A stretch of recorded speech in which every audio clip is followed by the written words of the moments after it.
وہ یہ ہے سر کہ شیعہ جو ہمارے محترم حضرات ہیں، جب ان سے بات ہوتی ہے نا یا علی مدد سے متعلق، تو شیعہ علماء یہ کہتے ہیں کہ ہم حضرت مسیح علیہ السلام کو یا علی مدد نعوذ باللہ اس نیت سے نہیں پکارتے کہ ان کو نعوذ باللہ اللہ یا خدا مان رہے ہیں، نعوذ باللہ، بلکہ ہم مقام توسل میں پکار رہے ہیں. ایسے ہی ہے نا سر؟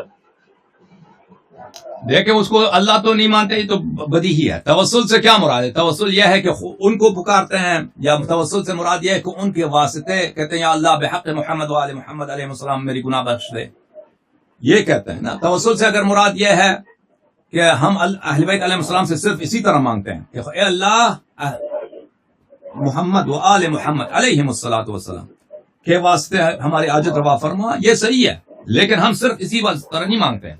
ہم خود اہل بیت علیہ السلام سے ڈائریکٹ اپنی حاجت مانگتے ہیں، دونوں سے اللہ سے مانگتے ہیں، اہل بیت علیہ السلام کے صدقے، اہل بیت علیہ السلام کے نام پر، اہل بیت علیہ السلام کے واسطے، یہ بھی صحیح ہے، اور خود اہل بیت علیہ السلام سے بھی مانگتے ہیں. جی اصل میں جب آپ یہ فرماتے ہیں نا کہ اللہ پاک اکرام علیہ السلام کے واسطے میری منا، تو اس پہ تو مسئلہ تقریباً ختم ہو جاتا ہے. بہت لوگ سکتے ہیں وہ اس توسل کو بھی نہیں مانتے، اس کو چھوڑیں، ان لوگوں کو چھوڑا جائے.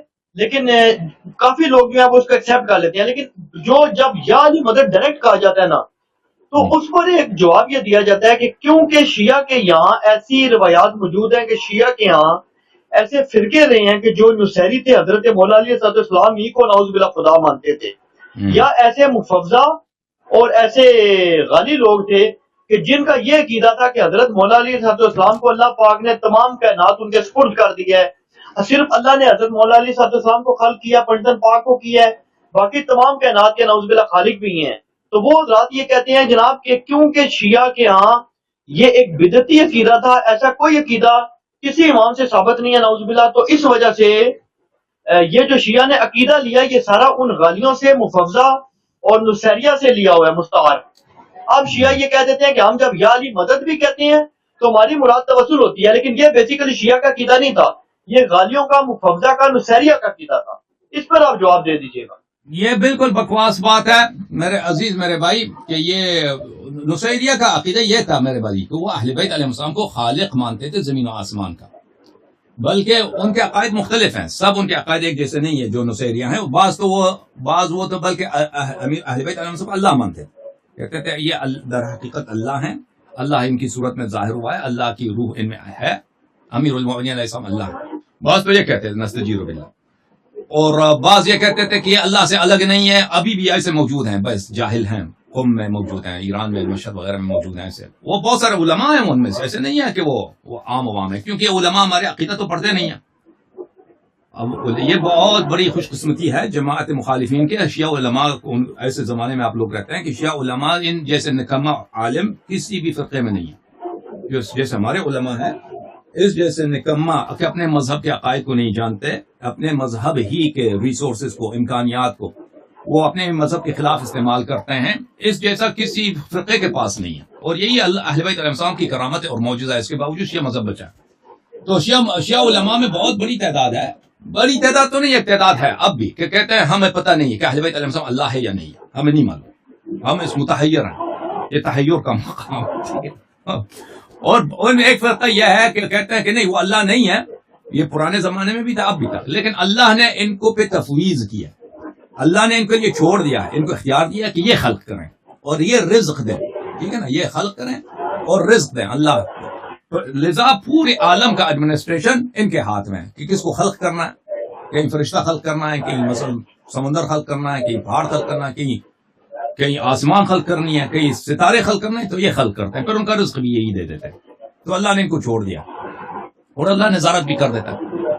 تو یہ عقیدہ بھی تفویض ہے. تو ان سب فرقوں کو اہل بیت علیہ السلام نے ان کی لعنت کیا اور ان کی تکفیر کیا بہت شدید الفاظ میں، نہ کہ تقیہ کے طور پر، حقیقت کے طور پر. اور اس طرح کی کوئی حدیث نہیں ہے شیعہ کتب میں کہ اہل بیت علیہ السلام کے یہ مقامات ہیں، بلکہ ان کی صراحت کے ساتھ نفی ہے، صراحت کے ساتھ نفی. اچھا، اور آپ کے انڈیا پاکستان میں بہت سارے شیعہ ہیں جو ان کو بیچاروں کو نہیں معلوم، وہ ذاکرین، وہ داد دینے کے چکر میں وہ جتنے اہل بیت علیہ السلام کو اوپر چڑھانے کی کوشش کرتے ہیں نا، اللہ سے ملاتے ہیں، اللہ سے اوپر بھی لے کے جاتے ہیں، وہ اتنے ہی زیادہ لوگ خوش ہو جاتے ہیں، ان کو پیسے بھی دیتے ہیں، داد بھی دیتے ہیں، وہ لوگ سمجھتے ہیں کہ بڑا ذاکر ہے. تو بیچارے عوام کو نہیں معلوم، عوام کو کیا معلوم، عوام تو اعتماد کرتے ہیں، تو وہ لوگوں کو کافر بنا دیتے ہیں، مشرک بنا دیتے ہیں، تو یہ ان کی ذمہ داری. بہرحال لیکن یہ جو ہمارے جو بڑے علماء تھے، مثلا صفوار قمی رحمۃ اللہ علیہ، احمد ابن محمد بن خالد برقی، ابن قولوی، شیخ صدوق، مرحوم کلینی، یہ لوگ بالکل نہ غالی تھے اور نہ یہ رافضی تھے، نہ یہ غالی تھے نہ یہ رافضی تھے. شیخ توسی رحمۃ اللہ علیہ نہ غالی نہ رافضی.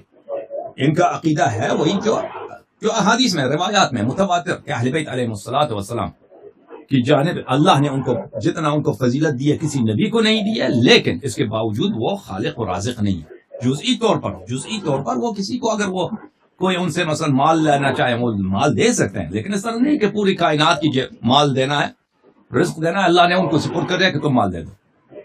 تو جب یہ بات ثابت ہوگی تو ہمارے کتب میں اس کے روایت تو بہت سارے ہیں، روایات بہت ہیں. اگر آپ کہتے ہیں نا یہ وہ مؤلفین ہیں، وہ مصنفین ہیں جن پہ شیعہ فقہ کا اجماع ہے، اور ان سب نے روایت کی ہے، اپنے مختلف کتب میں کہ اہل بیت علیہ الصلوۃ والسلام سے مرنے کے بعد اپنی حاجت طلب کرو، ڈائریکٹلی طلب کرو. تو یہ اس میں یہ کلینی جو تھے رافضی تھے وہ، لیکن وہ خالی نہیں تھے، وہ تفویضی نہیں تھے. اللہ آپ کا بھلا کرے. ابن قولوی اسی طرح، شیخ توسی رحمۃ اللہ علیہ اسی طرح. تو ان کے کتب میں یہ روایات بہت زیادہ ہیں. جی سر. نہیں یہ تو انہوں نے کہا نا، مطلب اہل بیت نے بھی کہا ہمیں ڈائریکٹ پکارا کرو. بالکل میں آپ کو دکھا دیتا ہوں کچھ روایت. ایک منٹ. میرے محترم ناظرین، یہ کتاب ہے میرے ہاتھ میں، کامل الزیارات، جو شیعہ علماء کے نزدیک بہت ہی یعنی اس میں کوئی نزاع ہی نہیں ہے کہ اس کے مصنف جو ہیں یہ غالی بھی نہیں ہے، تفویضی بھی نہیں ہے. ان کے جو جمہور شیعہ کا عقیدہ ہے وہی ہے، اور نہایت ہی ثقہ ہیں، اور کتاب بھی نہایت ہی معتبر، جیسے کافی معتبر، اصولی کافی معتبر ہے، اس سے بھی زیادہ معتبر کتاب. اچھا، کتاب کامل الزیارات، تالیف شیخنا ابو القاسم جعفر ابن محمد ابن قولوی القمی رحمۃ اللہ علیہ. کتاب چھپی ہے کہاں پر؟ ستارہ پبلشر قم میں چھپی ہے. اوکے، یہاں پر باب نمبر 48 میں کیف یجب ان یکون زائر الحسین ابن علی علیہ السلام، کس حالت میں جو انسان زیارت جاتا ہے کربلا امام حسین علیہ السلام، اس کی حالت کیسے ہونی چاہیے. یہاں پہ کئی روایات لے کے آیا ہے. اس میں حدیث نمبر 4 جو ہے ملاحظہ فرمائیے، وہ یہ صفحہ نمبر ہے 252، حدیث نمبر 4. سند کے ساتھ، سند پیچھے حدیث ہے اس میں، اسی سند کے ساتھ وہ بہذا الاسناد روایت کرتے ہیں.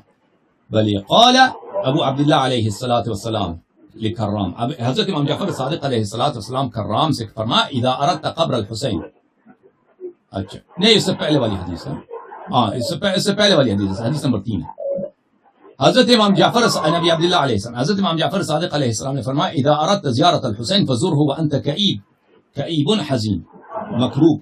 جب امام حسین علیہ السلام کی زیارت کرو تو اس حالت میں زیارت کرو کہ بالکل دل شکستہ ہو، حزین ہو، اور بالکل مصیبت زدہ حالت میں ان کی زیارت کرو. اچھا، شعث مغبر، آپ کے بالوں پہ کنگھی نہ ہو، سر پہ غبار ہو، خاکالود صورت میں، اس صورت میں غم زدہ مصیبت زدہ صورت میں ان کی زیارت کرو. جائع عطشان، آپ کی پیٹ کھانے سے برا نہ ہو، بھوک کی حالت میں، پیاس اور پانی بھی زیادہ نہ پیو، پیاس کی حالت میں ان کی زیارت کرو. سلام اللہ علیہ. فإن الحسین، کیونکہ امام حسین علیہ السلام قتل، شہید ہو گئے تھے، حزینا مکروبا شعثا مغبرا جائعا عطشانا، کہ حسین علیہ السلام کی شہادت ہو گئی جب وہ بہت ہی حزین تھے، مصیبت زدہ تھے، بالوں پہ کنگھی نہیں تھا، بالوں پہ، سر پہ ان پہ غبار تھا، خاک تھا. سلام اللہ علیہ. پیٹ میں بھوک تھی اور لبوں پہ پیاس تھا، اسی حالت میں تم بھی ان کی زیارت کرو. وَسَلْهُ الْحَوَائِجِ، اور امام حسین علیہ السلام سے حاجت طلب کرو. وَانْصَرِفْ عَنْهُ، اور ان سے پھر زیارت کر کے پھر واپس چلے جاؤ. وَلَا تَتَّخِذْهُ وَطَنًا، وہاں پہ کربلا کو اپنا موطن نہ بنانا، وہاں پہ سکونت نہیں کرنا، وہاں زیارت کرو، وہاں سے نکل جاؤ. ایک حدیث. دوسری حدیث آپ کو دکھا دیتے ہیں، یہ واضح ہے اس میں کہ امام حسین علیہ السلام سے حاجت مانگو، اور یہ صحیح حدیث ہے. نہیں، اس میں امام حسین علیہ السلام سے مانگنے کا تو نہیں نبازی ہوا. او بھائی وصلہ الحوائج، امام حسین علیہ، کسی اور کی بات ہی نہیں ہو رہی ہے. میں دوبارہ نکل آتا ہوں. جو لوگ عربی جانتے ہیں نا وہ اللہ سے مانگے بتا گا دینا. کر کے نہیں اللہ سے دعا کرو. حسین علیہ السلام کی زیارت کے لیے آ جاؤ، اللہ کا ذکر ہی نہیں ہے. اللہ کے ذکر، امام حسین علیہ السلام کی فزر ہو، ان کو اس کی زیارت کرو.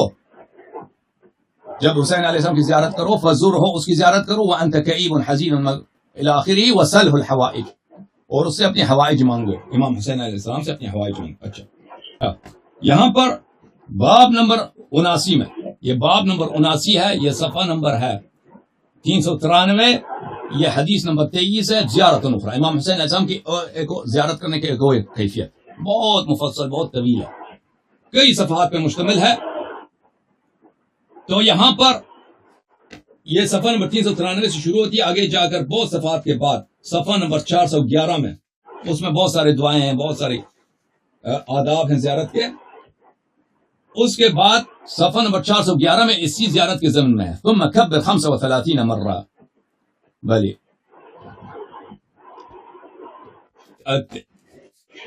35 دفعہ تکبیر کرو اور اپنے ہاتھ اوپر کرو، اس طرح دعا کرو.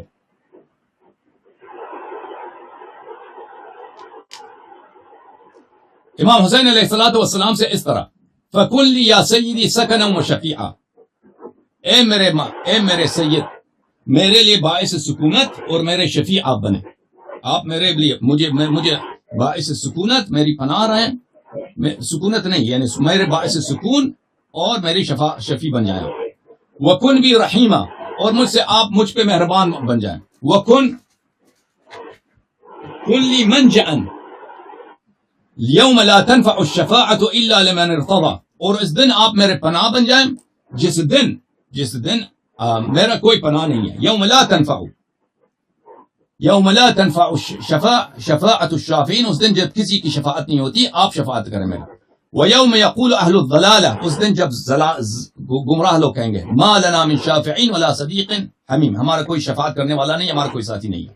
فکن یومئذ فی مقامی بین یدی ربی لی منقذا، اس دن جب میں اللہ کے سامنے پیش ہو جاؤں تو آپ مجھے وہاں آپ مجھے نجات دیں، آپ میرے منقذ بنے، مجھے نجات دیں اس دن. اچھا اس کے بعد امام حسین علیہ السلام اس طرح کہو فقد عظم جرمی اذا ارتعدت فرائسی، میں بہت گناہ کار ہوں، اپنی گناہوں کو یاد کرتا ہوں تو میرے رگیں جو ہیں، میرے گردن کی رگیں جو ہیں وہ لرزنا شروع ہو جاتی ہیں. وَأُخِذَ